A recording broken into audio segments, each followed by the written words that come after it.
And welcome back to another episode of Swandingo Files. Today I have Nick Wingo, former firefighter, and now he's becoming his own entrepreneur. And let's all welcome Nick. And if you want to just talk about what made you choose to be a firefighter, first responder, still just it's a very noble profession, very hard profession, and just why'd you choose that as a career path?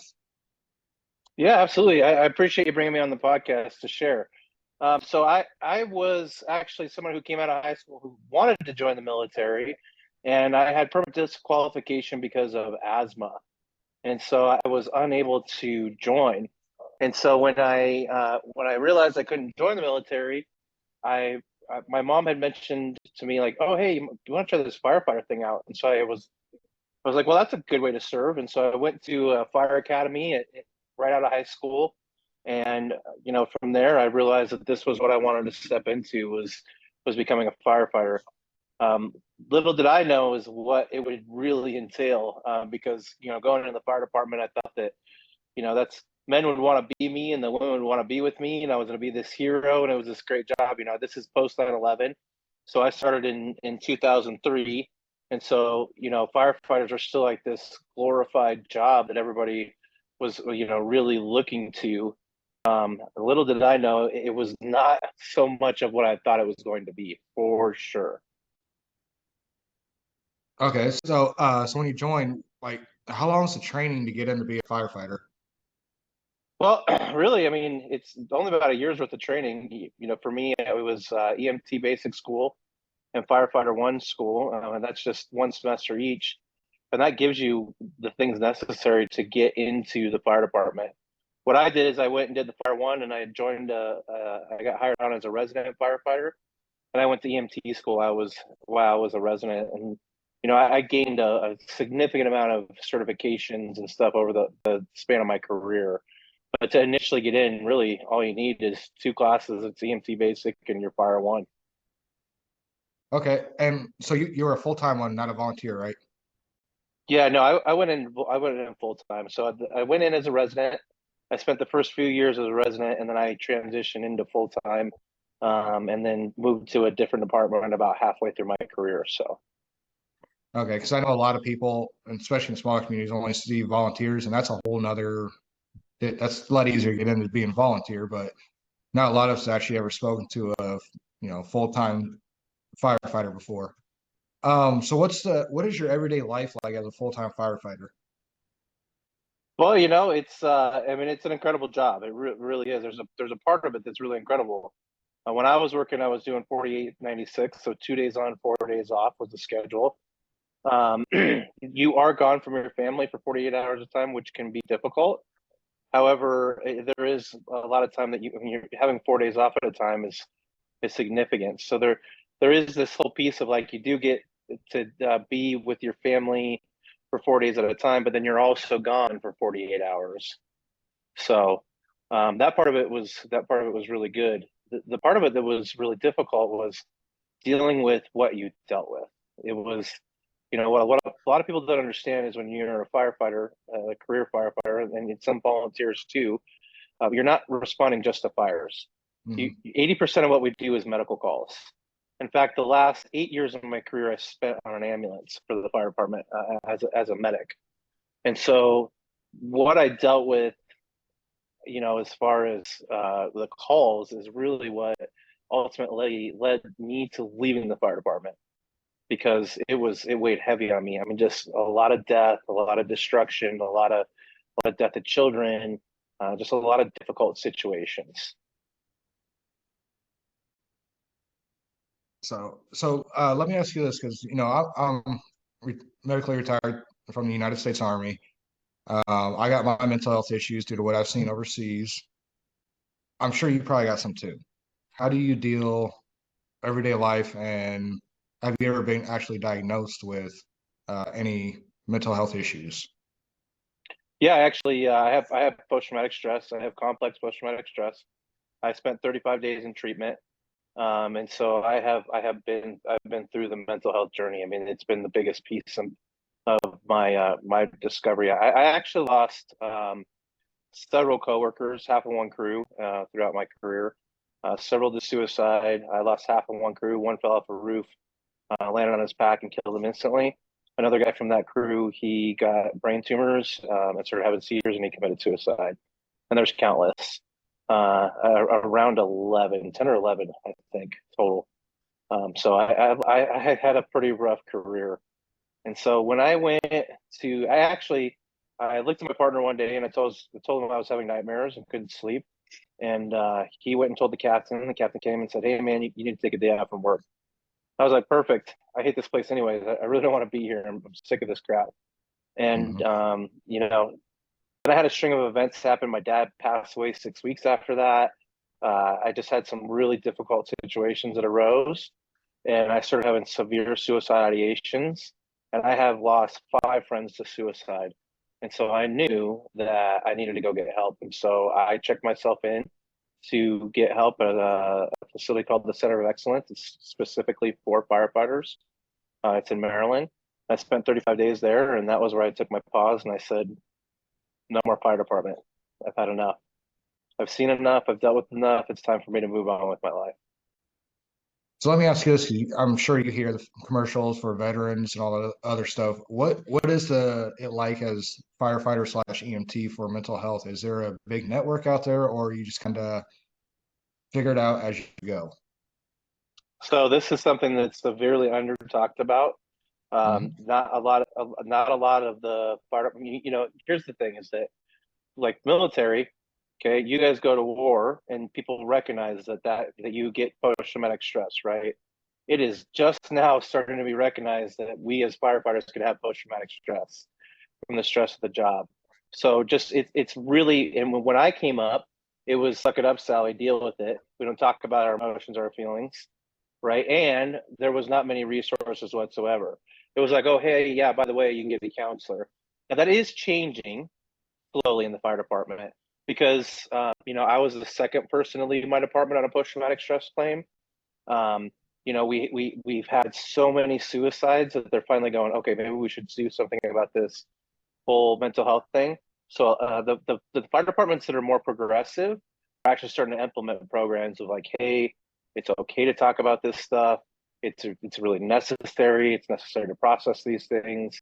And so there is a movement of people, because of people like myself, that are standing up and saying, hey, this is not right. There is something wrong here, and there's a lot of people struggling.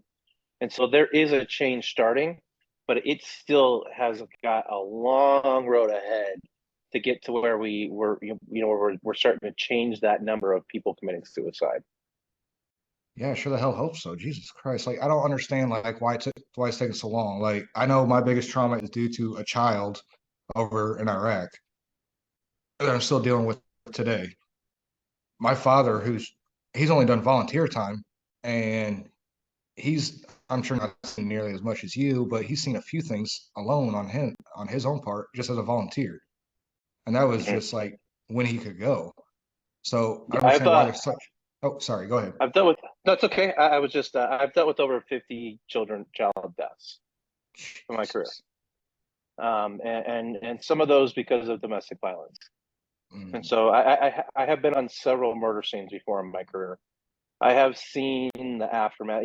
What I explain to people is what they don't understand is that I have seen war on U.S. soil because that's what it is. Mhm.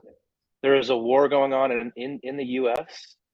and a lot of people are unaware of what really goes on. And there is some messed up crap that is going on in the confines of our country. No, and I completely understand that. My wife is a nurse at the prison up here in Iowa Park, Texas, and some of the other nurses and staff like to look up what some of these inmates did, and she'll, not by name, she doesn't tell me, but I do find out what they did. And it's like I couldn't deal with those people at all. So I have a kind of a glimpse, especially down here in Texas, where they have a very abundant prison system. But it's just like, man, and then you think about like, cops got to respond to that, firefighters, EMTs, because I know the firefighters always go before the EMTs go, or well, most cases. I don't know if always, but I know in most cases, especially down here in Texas, they always go before the EMTs go there. So I know they're right there. I know they see some of the same things, and it's just like, how is how are they just now catching up? I like they're a big push for the veterans, yeah, but you know, in a short amount of span in a year, you're going to see possibly more than most veterans will ever see. So even deployed Mhm. overseas. So, Totally. but so which one did you like more, being a firefighter or the EMT part? Well, so I wouldn't know any difference because I've been a firefighter medic pretty much my entire career. Oh, So so I you were got my doing both? EMT base. Yeah, I mean, that was my role in the fire department was a paramedic. So I started Oh, out okay. with the fire department as an EMT basic. I wasn't on an ambulance. I transferred to a department that ran its own ambulances, and so I became a medic, and I was on the ambulance for the rest of my career. And so Okay, I it was understand. a promotion. Yeah, it was a promotion to be a Oh. paramedic because you went to school for a year to be a paramedic. Hmm. Once you got out of school, then you were on the ambulance as the paramedic, and you ran all the medical calls. And so the department I was on, it was an engine and a medic unit would just respond to every call, every 911 call that we got. So we were one unit coming together, and then I would split off with my partner, and we would take whatever to the hospital, and the engine go back to the house. So Okay. Okay, that makes sense now. Got it. So, yeah, so totally. I mean, I know you had a lot of bad times. Did you ever have any good times though, at least as a Oh man, paramedic? it's incredible. I mean, the fire department gave me incredible opportunities. Some of the things I got to do, some of the things I got to see were incredible because of the fire department. Like, I went on a medical mission to Uganda because I'm a medic, and I would have never had that opportunity had I not got my paramedic, and that was an incredible experience. I got to go volunteer as a paramedic at Burning Man. One of my coworkers died, and we took his ashes to Burning Man and we burned him in the temple. And I volunteered as a medic at that, and that was an incredible experience. And just some of the, I mean, some of the things I got to do was super incredible. So there was really a lot of good that did come out of the job. Just the bad was really bad, right? So it was like there was a lot of really good, and then there was a lot of really really bad stuff that gives you nightmares for sure. The stuff that just sits with you for a long time. Yeah, I'd have to say anything dealing with kids, I couldn't handle. Sorry, not dealing with it. So I would have stopped probably the Totally. first year of my first child or anything like that. Because I have 6 kids myself, so I can only imagine like anything happening to a child. I can't stand it. But so after when did you know you were done? Like how long before you left being a paramedic did you actually know that, hey, I'm done, I'm not doing this anymore, I'm going to start, you know, get myself ready to get out of here? Totally. So I got pulled offline in August of 20, August of 19. I got pulled offline August of 19. And I it took me about well, I went into treatment January of 20. And when I was in treatment, that's when I made the decision. So I was off for about 7 to 8 months, and the doctor came to me and she said, "Look, you have post traumatic stress. I in my opinion, it's probably not in your best interest to go back to the fire department." I said, I can't do it anymore. Like, now that I've taken a pause and I had been out of it for at that point about 7 months, I realized there was no way for me to go back because I was just getting to the point where I could actually function. And so that was when I decided that I'm going to apply for disability. So I applied for disability, and I've been out. I've been out since. So So you got out, and so how long before you started looking at your next journey before that you were out of being a paramedic? yeah, so I use my paramedic to do vitamin IVs. So I do mobile IV stuff where I go into people's houses and give them an IV with vitamins and medications. It's an incredible job. It's like really super laid back, kick back. Like, I come in and I give people an IV and I leave them, and like they're feeling like crap, and I come in and I give them this treatment and they're feeling great. It's the best job ever. So I do that about 20 hours a week, and I've just been enjoying life, man. Like, I've been reconnecting with my kids. I've been reconnecting with my wife. I've been working on my mental health every day. I've developed some practices that help me out significantly. I share those with other people.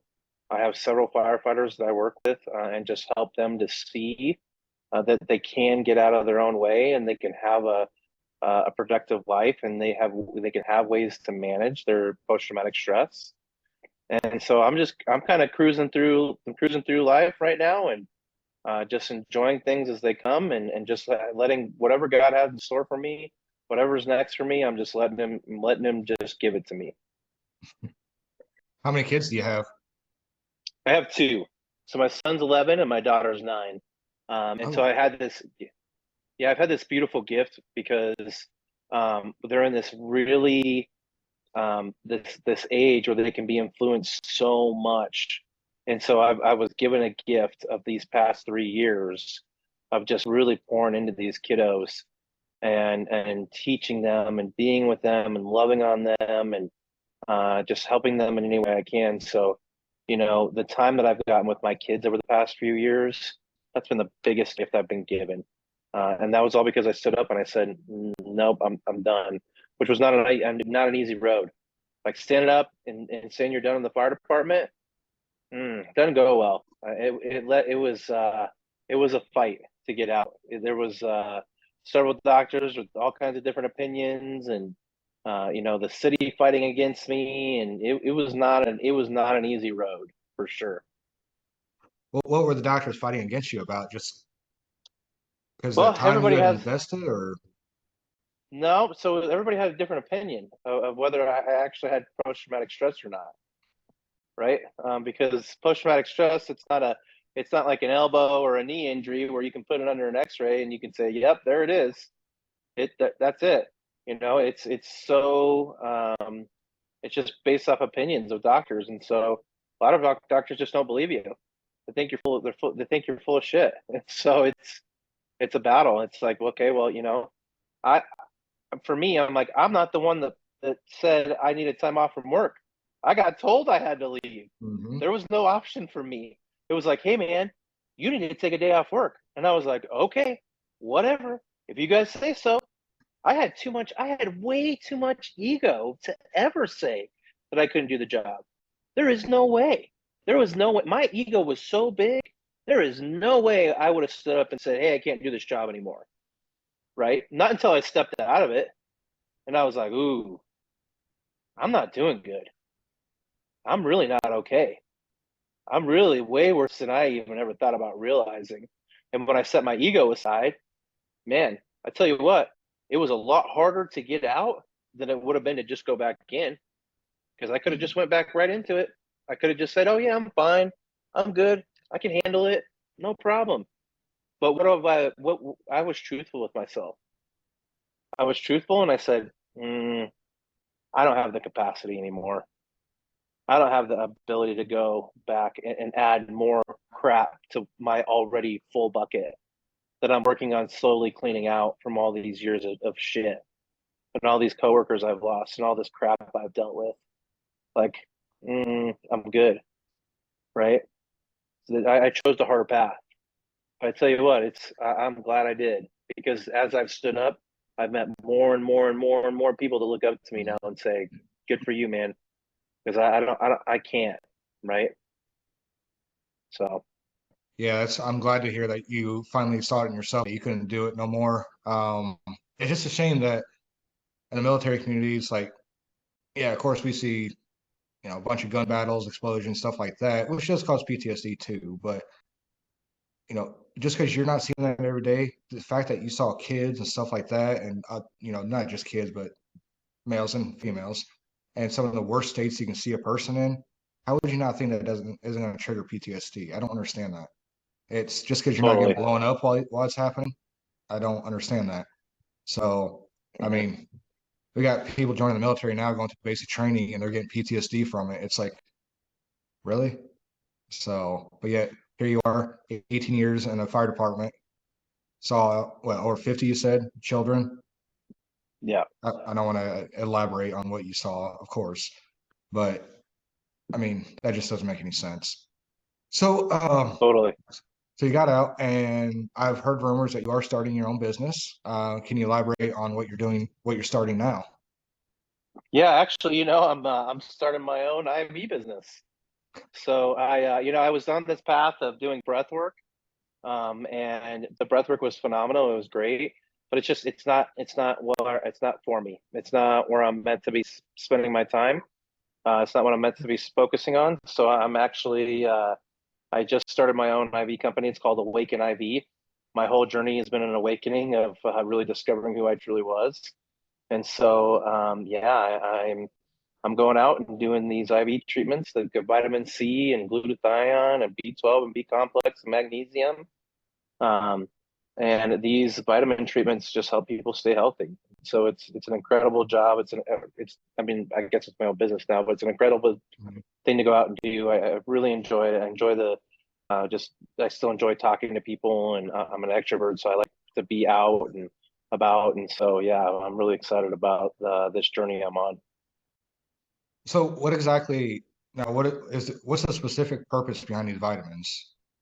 Of these IV So vitamins? yeah, totally. So there's a few things that number one, to keep yourself healthy. Just so I give myself a treatment once monthly, and my immune system's rock solid. I never get sick. I see sick people all the time. I take a compound called NAD plus. NAD plus helps with your mental health. It's actually the closest we've been to the fountain of youth. So it helps us to regenerate our cells. It helps our body overall. We can give it if you have an acute illness. So high dose vitamin C and glutathione in an acute illness situation will slow down your it'll speed up your recovery time.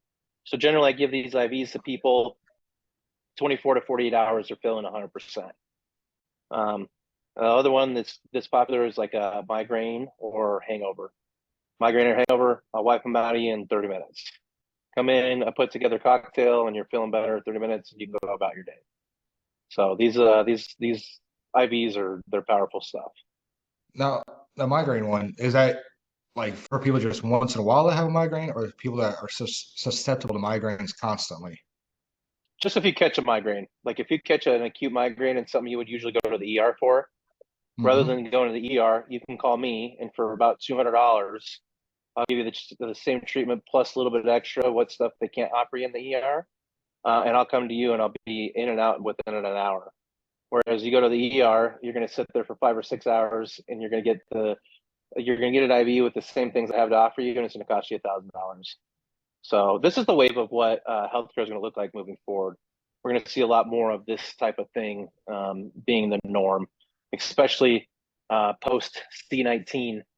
A lot of Hmm. that changed a lot of the ways that people are doing things, and there's a huge awakening as to what's really going on and what true medical care should look like. So because we don't have wellness care in the U.S. We have sick care.